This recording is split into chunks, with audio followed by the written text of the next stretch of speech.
Aloha. Today we're going to be going over the 6 spinal ranges of motion, and there are only 6. No matter what beautiful motion you see, be it ballet or yoga or contortionists, stuff at Cirque du Soleil, anything they can do with their spine, it's all built on these 6 basic building blocks. Now, all your joints are essentially use it or lose it propositions, so you want to use all 6 ranges of motion, and if you're doing gyrotonic training, you do it with resistance. In yoga, you're using body weight and gravity, but you want to be able to use all 6 of them so your body knows what they are, knows how to do them, and you remain being able to move in those ranges of motion through age. So there's only 6. We're going to go through all 6 simply and easily. So 1 and 2, spinal extension, and then spinal flexion. Rotation, pretty obvious, you turn. Then there's lateral flexion, essentially a side bend, so when you take your spine off to one side. And then there's one called lateral glide. It's not used very often, but it's there. All your vertebrae are stacked up parallel to each other, and they move as far as they can to one side without losing their parallel orientation. So you just slide to the side.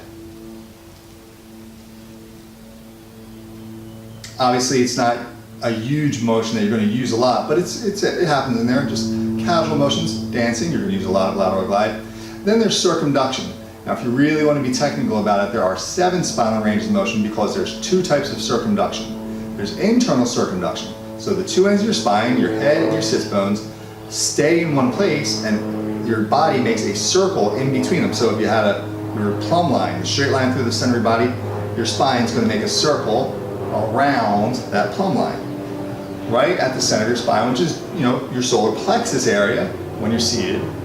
So that's internal circumduction. The center of the spine makes the most motion, makes the circle around the midline. External circumduction, one end stays put, and the opposite end makes that circle around your midline, which would be the crown of your head. So that would be forward, side bend, arch, side bend, forward. So your head is making a circle around your pelvis.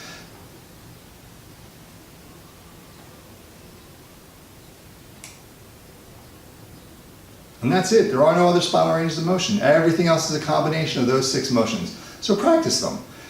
Find a way to practice them. Go to a yoga class, take a gyrotonic class, private, whatever, gyrokinesis, do aerobics, not aerobics, sorry, acrobatics, right, and gymnastics. They're all going to use these spinal ranges of motion. Gym, not really. You don't really see too much spinal ranges of motion except for like on the Roman chair, you'll do some backlifts and then crunches. You'll do 2 spinal ranges of motion. Maybe you'll do some rotations with a cable. Good, great, do it. But you're not going to see a lot of side bends except for people who do this weird exercise that they think is good for their back, and it's just a weird exercise. Just have a weight and do this. It's not very useful. So find a way to use all 6 of these spinal ranges of motion so that you can, so that as you get older, no matter what, those joints still know how to move and your muscles know how to move them. So practice, practice, practice, as always, and mahalo.